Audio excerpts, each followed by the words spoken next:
am today. I have quite eclectic background on several different continents.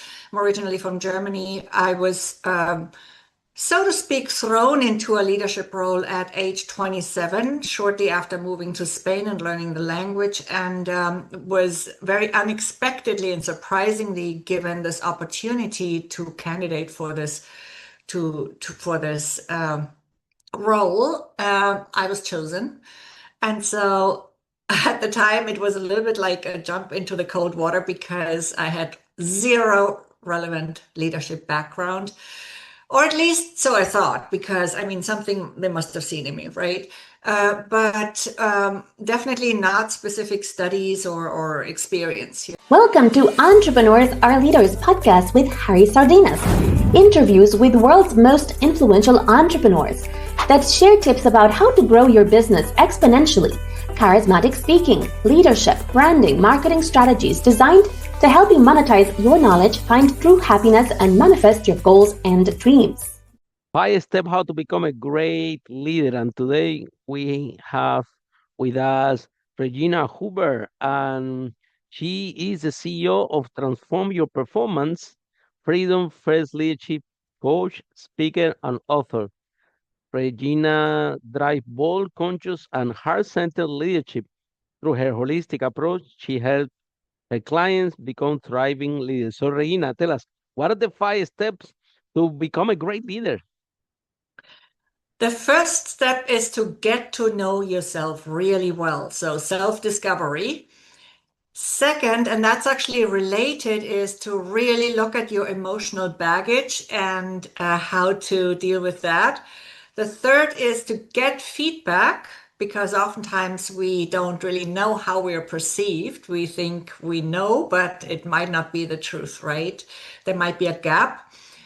The fourth is to look after yourself. So self-care, very important. And the fifth is to develop great communication skills.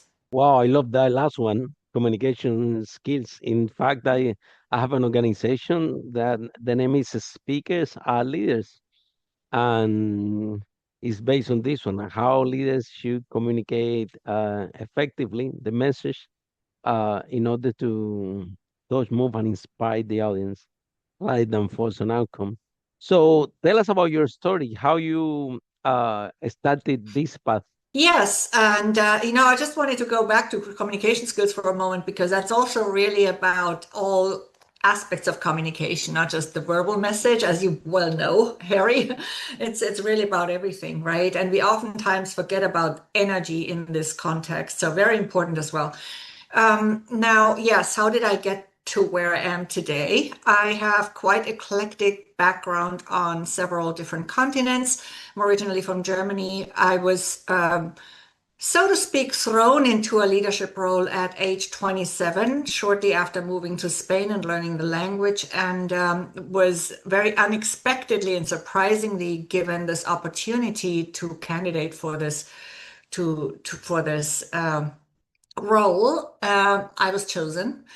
And so at the time, it was a little bit like a jump into the cold water because I had zero relevant leadership background, or at least so I thought, because I mean, something they must have seen in me, right? But definitely not specific studies or experience, So that was a very interesting experience and very enriching at the same time.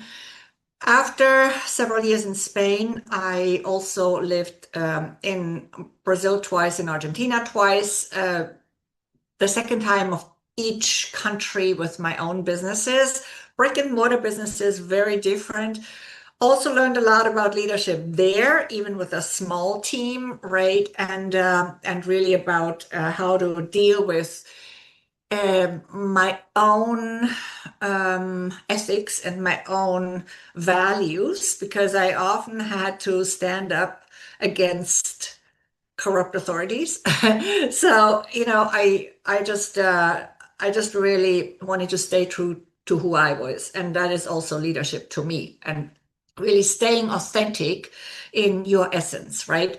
Then well, before I even went to those adventures as a business owner and founder, I worked at the Boston Consulting Group in several different locations for 16 years. I helped them open offices in Lisbon and in Sao Paulo. So that's also how I learned Portuguese and eventually Brazilian Portuguese. And uh, and in 2012, I moved to New York City. I had been to the US before. I had lived in on the West Coast with the Boston Consulting Group, working there. And later I moved to New York City, and that's where I started working on this current project and company, Transform Your Performance, which is a coaching, speaking, and training business. Yeah. So, tell us a little bit more about the brick and mortar business that you have in Argentina and Brazil. Yeah, in Argentina, I had a bed and breakfast. That was after I actually after BCG had hired me back for the San Francisco office. I'd been in Argentina before, working at a startup as an external consultant, so to speak, with a BCG alum. And and then I had left because the crisis started in the big monetary crisis started in Argentina back then. And BCG hired me back for the San Francisco office. And then I spent 3.5 years there. And eventually I decided I wanted to go back to Latin America. I packed up, took my savings, took my stuff, and moved down to Argentina, Buenos Aires, to open a bed and breakfast, which was quite different to what I'd done before. Everything learning by doing. I again had no relevant background or knowledge necessarily, and it was really successful actually. It was relatively small, so it didn't have a lot of growth potential because of the size of the house. And I eventually got a little tired of it. Also, the whole thing dealing with the city of Buenos Aires, where they ask you to have a license, but they never give it to you and all that stuff. So it was just very complicated. I had an investor's visa, so I complied with all the requirements, but it was just still complicated. So anyway, but it was a lot of fun to work with my customers, with my guests, and I wanted to distinguish myself, and that's why I some information to my guests a little bit off the beaten track, which is what how I like to travel actually. So they got some more unique indications, also really good breakfast, and even homemade bread, great beds, great quality in inside of this category that I was in. And so I got up to number one on TripAdvisor really quickly with this bed and breakfast. Was always booked out, but eventually I wanted to move to Rio de Janeiro, and so that's when I sold the house and moved. And I always loved dancing, Harry. So in the different locations, it was different things, different dances. And at the time, I wanted to dance more samba de gafieira in Rio de Janeiro. So I moved again, just packed up, moved everything, and I started looking for another business opportunity, and eventually decided to open a place that had two main things, and it was holistic treatments and dance. And for that dance component, I had partnered up with somebody who turned out to be a fraudulent. So this business was not as successful as the other one. Eventually, I had to, unfortunately, at the time, close it down after, spending an entire year building it and building out a big house and whatnot. But it was just no longer working without his name, because it depended on that a little bit in the local market. So I had to make that tough decision to close it down. So, what's your It message? What's your message for people that are doing the transition from corporate to entrepreneur to have their own business? Because when you have when you are in corporate, you can say, "Well, I'm sorry, this is not my job." But when you are in corporate, everything, when in business, everything is your job. So, yeah. what advice do you have for people that they are on the edge? Yeah, so I would say, it's even more important to really think through this when you open a brick and mortar business, because that's where you put in a lot of effort and money into the place, into the physical location. That's a whole other story, right? So yes, a business is always a big deal. And of course, if you have, let's say, physical products, that's also related to this complexity. However, it took me a long time to dismantle and clean up the mess in Brazil.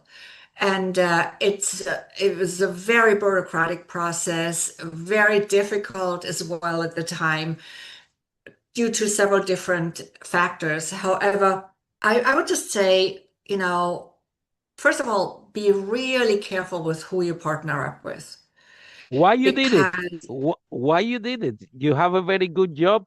They pay you very good money.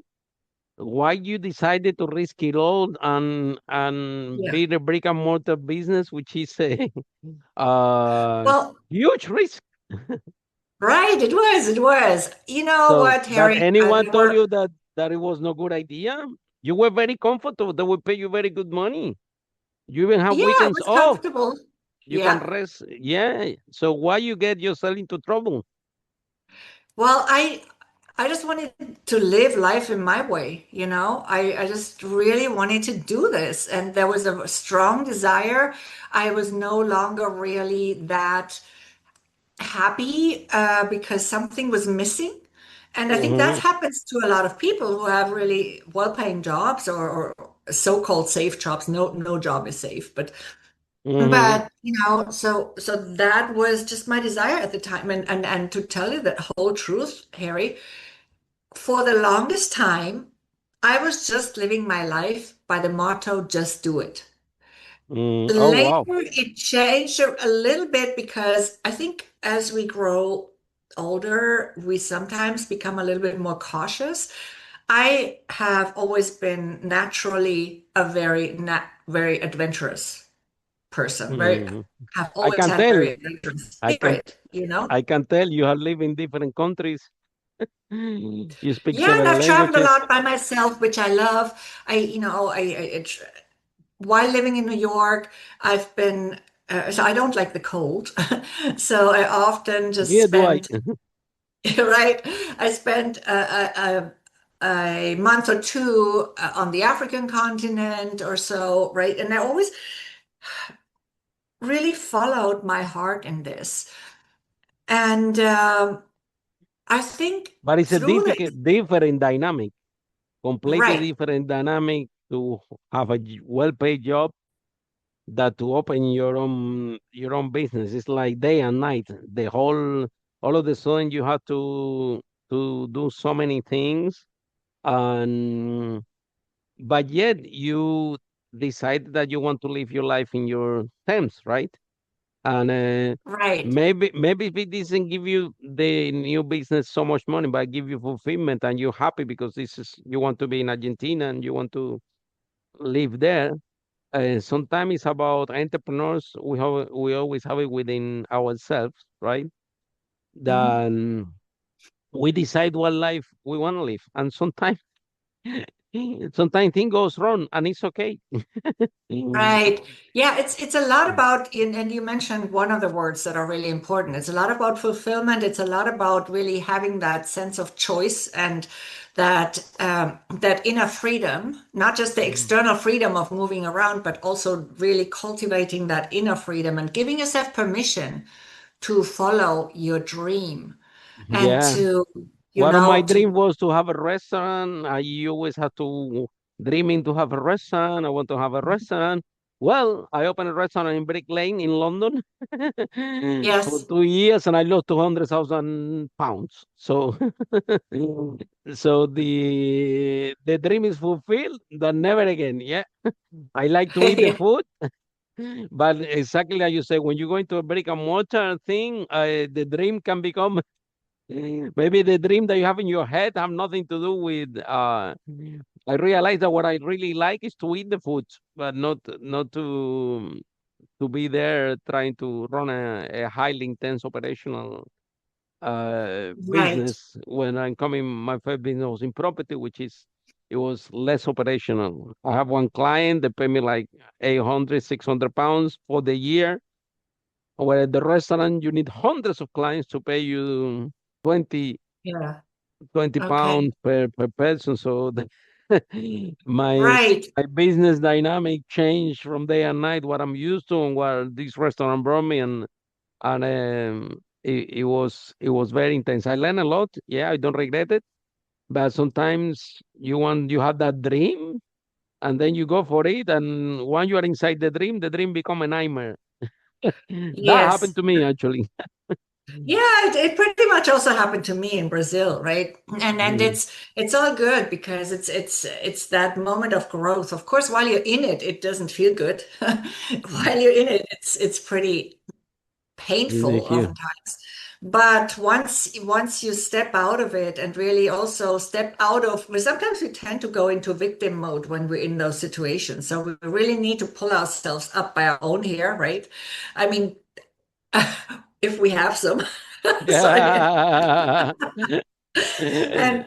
And or by our ears, and then we and just really, look what can be done with the situation. What did we learn from it, and how did it serve us? Because any situation, also any painful situation, also always had carries an opportunity, right? And you're right. When you have a physical location, it can be very, very, very difficult. And also one thing that happened to me, even also in Argentina already, Harry, was that I felt a little bit too tied to the house because the place was not big enough to have a huge team, right? And every time I was out maybe for a half day, something happened and I had to go back. And that's not really so compatible with my spirit because I like to move around. So that was also one of the learnings Yeah, yeah, I gained. exactly. Hmm? Okay, so Regina, what is your last message for our audience, the entrepreneurs that want to Well, find a way to, sometimes they want to do the transition from corporate to have their own business? yeah, one thing you want to be very mindful of that you don't build uh, yourself a new cage. So a lot of people want to move out of their employment situations because they want more freedom, right? They want more choice, they want to self-determine. But sometimes, it can result in a new cage. So you want to build a business that supports your life. Really think about this, reflect on it very carefully. I'm not saying don't follow your dream, but really also reflect on what that means and the consequences, so that you don't end up trapped by that new company that you build. So I think it's also very important to, over time, observe yourself and what's happening so that you do not fall into autopilot and all of a sudden you're no longer the owner of your business, but the business owns you. That's not something we want. So really, if we want to create a business, that's usually to gain greater freedom, fulfillment, as you said before, joy, choice. And it's not only about success in money and status and fame, because that after a while can actually feel quite hollow, right? So really, really, once you're in that business, really pay attention to what you're building over time as well. Thank you so much, Regina. And for all of you following the podcast, see you in our next episode of Entrepreneurs at Leaders. How brave entrepreneurs like Regina break that wall and make business that made the world a better place. Bye for now. Thank you. Follow us for more on charismatic speaking, leadership, exponential business growth, branding, marketing, strategies designed to help you monetize your knowledge, find true happiness, and manifest your goals and dreams.